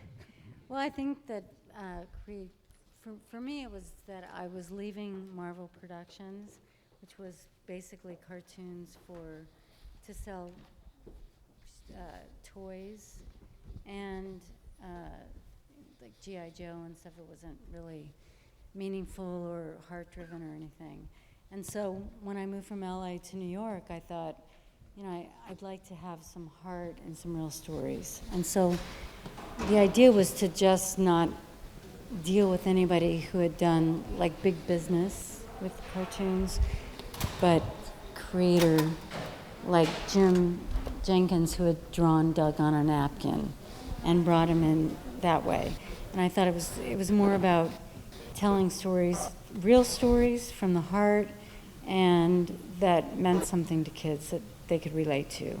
And I think that's really what creator-driven cartoons are about, is that they're relatable, they come from the heart, and they connect to the creator. That's... How is Doug connecting to Jim? Like, how did he connect to Jim? What do you think? Look, is that Doug or what? Everyone told me. Like Doug, Jim is Doug. Jim, told every story from, his new pair of shoes to he's the most emotional guy. He's told he's vulnerable. And out of everything I've ever done, when people say, I really love Rugrats, I really love Ren and Stimpy, everybody I've ever talked to who've said anything, they said Doug changed their lives, made them a better person, and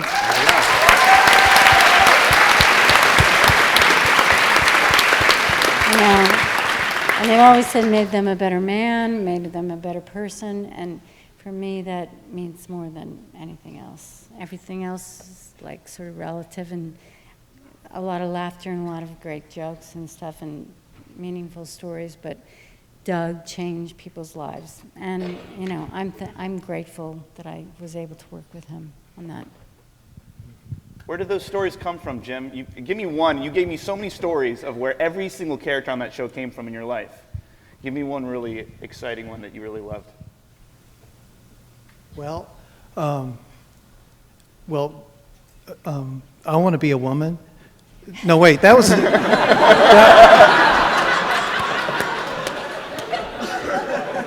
What is this group? What? I'm sorry.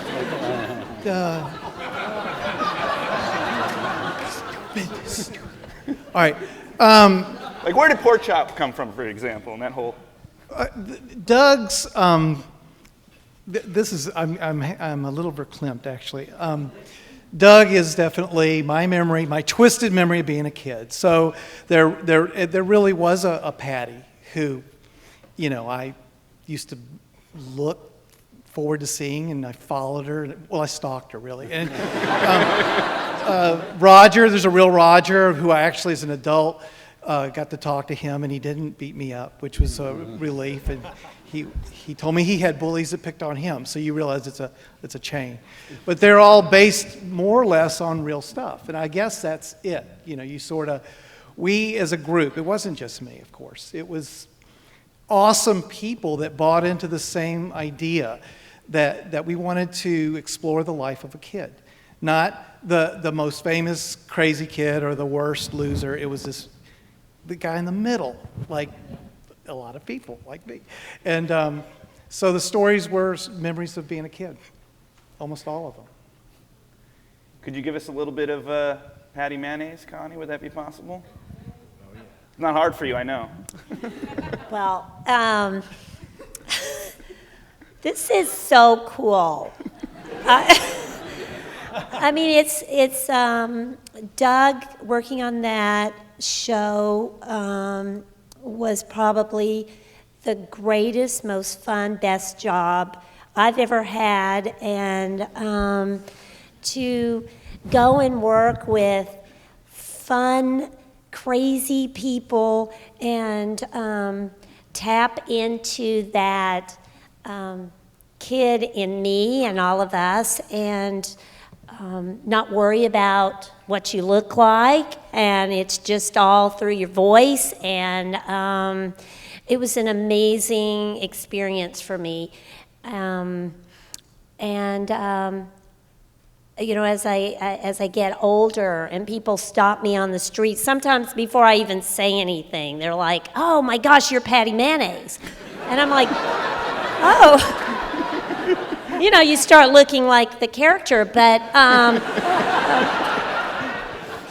mean, it's always the thing that people will come up to me and say how much that story and those characters meant to them, and I'm always surprised that they're not 12-year-old kids coming up to me. They're 24, 25-year-olds. So it was a very, very special, amazing time for me. Becca, what was your experience as far as being on the show, and would you say that you were very much like Judy or Connie or the mother character? Where were you coming from? Well, I actually was just telling Jim that when I first went in to audition for Doug, I was auditioning for the role of Skeeter. No joke. And then I think I got called back for some other male character, and then ended up with Judy ultimately, and then Theta rolled out of that, and so many wonderful, wonderful opportunities Jim gave me to create characters or embellish characters that he had created.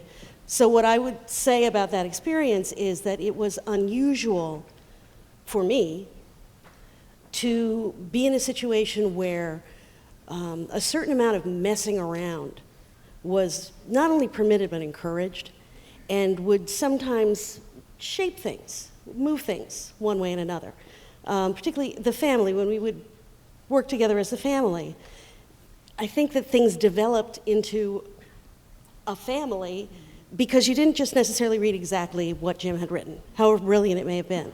And you maybe ended up airing exactly what Jim had written, but it was enriched by a period of collaboration, a period of creation that was genuine and surprising in a world where things usually have to be done very quickly because they're expensive, and they have to, you know, there's usually not a lot of room to mess around, however it may seem otherwise. And it was a great, great privilege to have that and to be part of such an amazing show. How about as far as doing so many different characters on the show? You were doing the mother, you were doing Judy, you were doing Connie. Was that difficult at all, or? No. It's a blast. I would get really excited every time Jim gave me something new and different to do. I got very excited about that crazy hairdresser, Fluke, who gives Doug the bad haircut. I have a bone to pick with the musicians because I played Wendy Nespa with the Beats bass player with the bald head, but I never got to sing, which I thought was really terrible. Wendy Nespa? Wendy, yeah. Wendy Nespa. Serenity. I remember Serenity, who couldn't be like Judy. She had to be like Judy, but not like Judy. So it was always, you know, I mean, listen, we're actors. It's really fun to be given an opportunity to make a person. And Billy West, I mean, Billy does everything, yeah. As Mark said, he was very excited. That's a true story. Mark was very excited to have you here, as I think a lot of people were probably. I just have to say one thing really go quick ahead. about Billy. He's never not done a voice on a show that I've ever done. He's worked on everything ever. He is. Wow. He is the voice of all voices. Seriously, you're a legend. Oh, thank you so much. Wow. You know what it is I have an immigrant mentality. It's like you keep coming to work until they tell you don't come in no more. You know, I mean, seriously, I was like a journeyman, and you can't know when you're doing something, whether you're in the middle of a cultural phenomena or something that it resonates with them. I've been so lucky, and the amount of talent that's sitting here that I was accepted by and approved, I couldn't believe it, and doing the voices I did. Well, let's see. Doug Floney was painfully average. Painfully average 11-and-a-half-year-old, and this is my dog Pork Chop.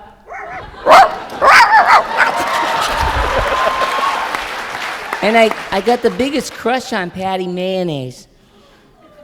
Dear Diary. I'm older now.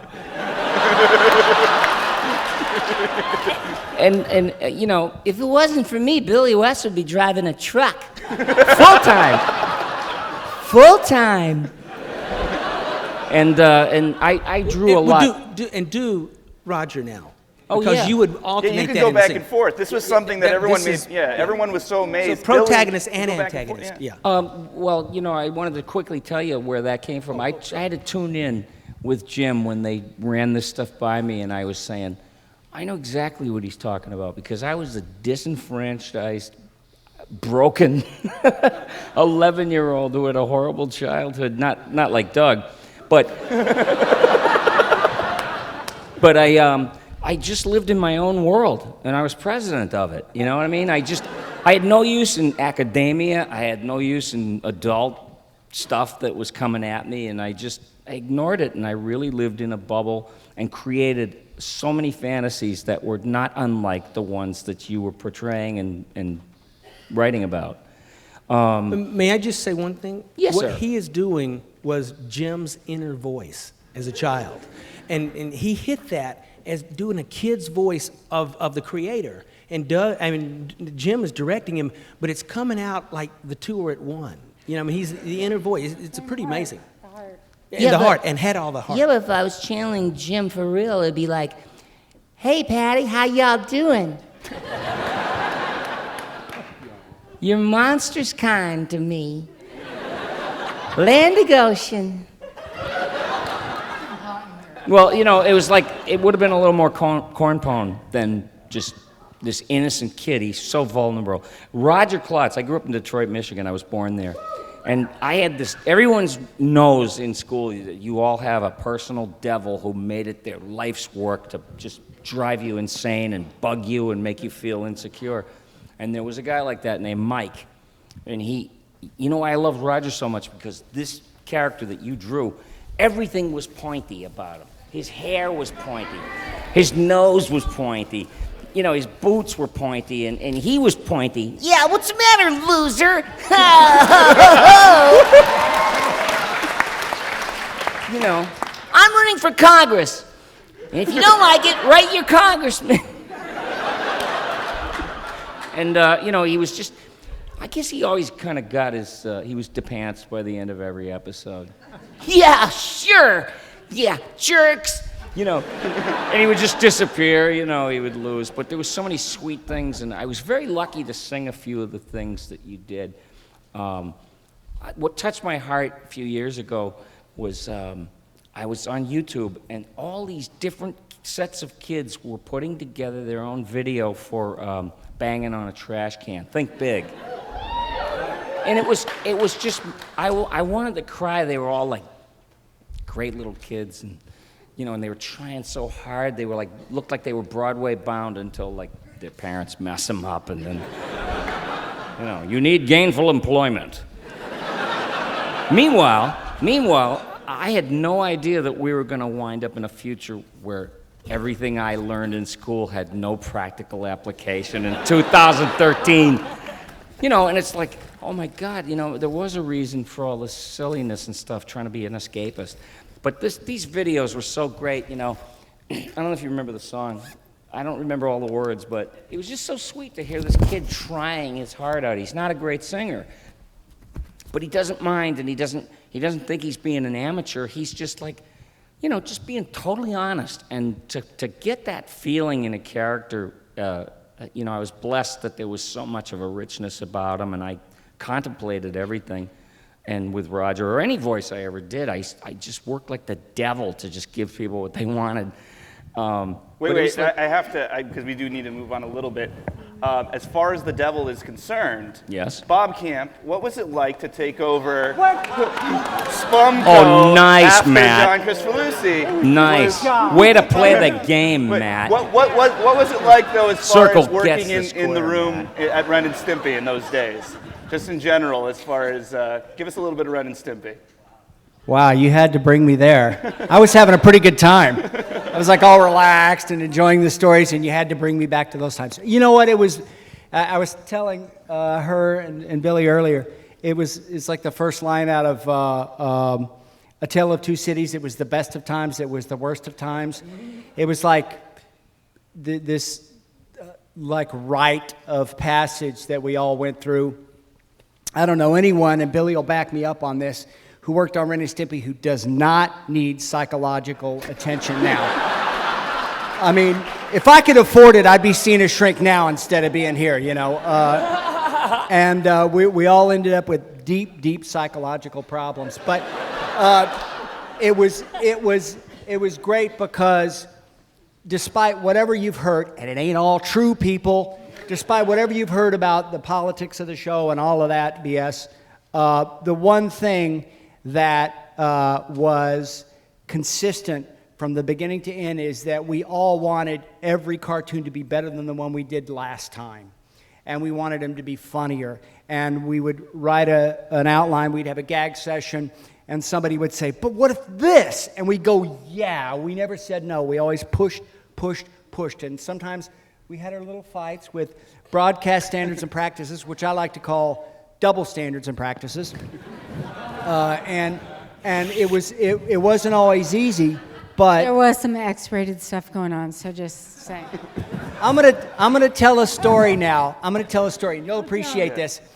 That Vanessa does not know. Okay, and her and I were sitting in Ojai. Remember that the little animation festival we went to, and they were previewing Royal Canadian Kilted Yaxman. Now, it's a great cartoon. It's wonderful. And Bob Jakes, everybody know Bob Jakes and Kelly Armstrong and the people at Carbuncle who did the best, the best animation on Ren and Stimpy was done in Canada and was done at Carbuncle Cartoons. And every one of us who worked on the show owe a lot to them. And they don't get enough credit for that. But they sometimes pulled shit, and they would put stuff in the cartoons that we were frankly surprised to see. And there's a scene, pardon me if I'm going too long, but I gotta tell the story, and I'm happy to be here with her. So we're in Ojai, and I knew Vanessa hadn't actually seen the final cartoon, and we're showing it, and I'm like sweating profusely because Bob Jakes thought it would be really funny, and there's a scene where everybody takes their hats and throws them up in the air, and you see all these hats flying up in the air like Kilted Yaxman hats, and here comes an intestine, and it flips up into the air. By the way, I saw and it goes boom, and it shoots a cigar out with a cigar. It's a turd, and it shoots it out, and it goes across the screen. And I thought, oh my God, I'm going to get fired. So just as I knew that was going to happen, I tapped Vanessa. I go, isn't this funny? This is great. She looked at me, and she completely missed it. I was like, oh, no, I didn't. Oh, shit. No, I didn't. By the way, that got cut out. Yeah, it got cut out. Well, oh, crap. It was really good, but they snuck so much shit in, by the way. Yeah. It was like, sorry. But it was like, literally, I'd have to go through it second by second by second. Yeah. Frame by frame by frame, because there was so much stuff in there. That somebody had to do it. Yeah. Right? But by the way, without Bob, Ren and Stimpy wouldn't have gotten made. Oh. So I just want to thank you for that. Thank you. Yes, sir. Mitchell Kriegman, Mitchell Kriegman was a great help to that. Yeah. Will McRob's not here, but without Bob, we would have 6 episodes of Ren and Stimpy and not 52. And it's Thanks. just that Thanks simple. a lot. Thanks. I really appreciate it. We'd still be watching 6 episodes of Ren and Stimpy right now. He was a trooper. The thing that I think that was remarkable for my experience working on this was that it was really making history. Because up until that moment, if you put yourself back to that time, we were looking at He-Man and She-Ra. You know? I mean, we were looking at such dreck as animation. And I came in sort of on the writing side, which was really anathema to the endeavor, I have to say. In other words, writers were not really welcome in this environment. We were really mean to Mitchell. We treated him badly. But I have to say, I apologized to him today about that. But I was totally, the thing that I could never get across was how sympathetic I was to them being antithetical to writers. Because up until that, I had actually written this. People think it's good, and I won't say the name of the show, but to me it was crappy because as a writer I was writing all the visuals, all the transformations that were happening on screen in this cartoon. I was like, don't you get artists to do this stuff? Why am I doing this, you know? Can't I just do something funny here or something, you know? And so John, you know, and Jim were like pioneers in reasserting artistry into animation. And look at everything that's come since. And you can draw a line. You can draw one line before and after, you know, and unless you go all the way back to Bugs Bunny in the early days, it's not there, you know? And now it's back again, and it started with you guys. And that was what was, from my odd position of being the writer trying to help them do this, that's what and Vanessa to do this, that's what I felt I was doing. And I was excited about it, you know? I think that's a great place to end, unfortunately. Thank you, guys.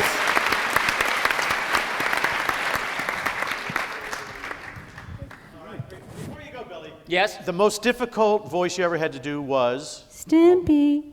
Oh, sorry. Stimpy was a screamer, and they both were. And they're screaming at the top of their lungs. And I could do that stuff, but not for days on end when you used to have me out for a 5-day run of, okay, today you're doing this one, and today you're doing this one, and every one of them was like, ah!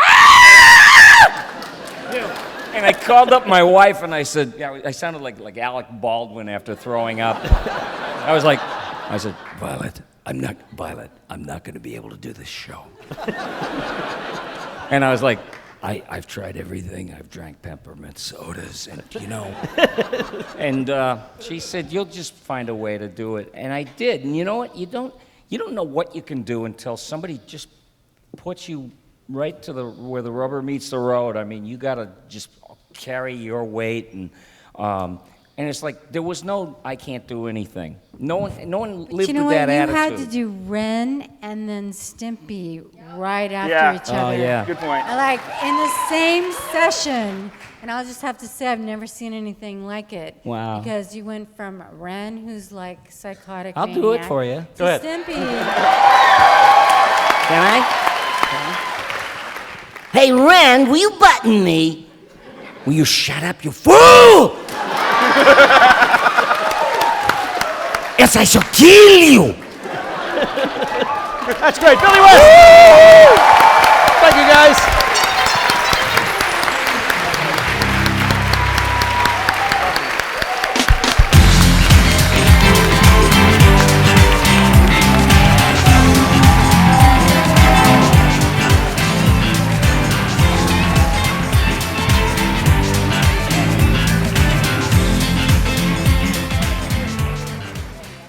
Very entertaining panel. Okay, and we're doing a little producing here, Matt, that we're going to tell you about, but we're going to skip the video greetings because we need to move on. We're running behind, so they asked me to do that. So we're going to set up for the next thing. We're going to move into Clarissa in just a second here. So we're going to set the stage, and I want to thank you all for being such a great audience. Afterwards, if you guys are still up to it, we'll be hanging around in the back there if you want to do pictures and autographs. By the way, I was just talking to Darby backstage, and he was saying, oh, no, I really was in charge. And I said, you weren't, because we used to have the kids name their own teams. And my favorite one was 2 kids who came up with the Bodacious Tatas. And so I went, that's a good name. We'll do that. So All right, Clarissa was a very special show, and it was in the studio next to us when we were down in Orlando shooting. And we have some very talented people we'd like to introduce to you right now, starting with the series creator, Mr. Mitchell Kriegman is back on stage.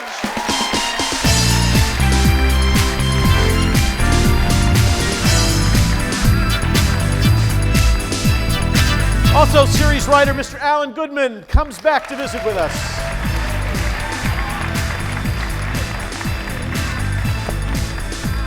I get called to do crazy things all the time, and about 3 years ago, some guys who had a band in Brooklyn called and said, do you want to do a video? And I went, sure. And Jason Zimbler was right there with me. He played Ferguson Darling on Clarissa. Big welcome for Mr. Jason Zimbler.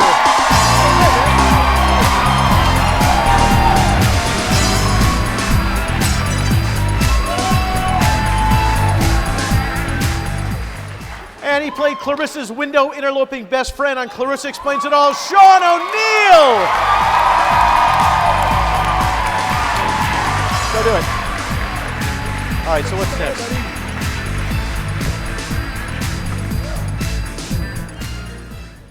I feel like we're missing something. Yeah, we're missing something for sure.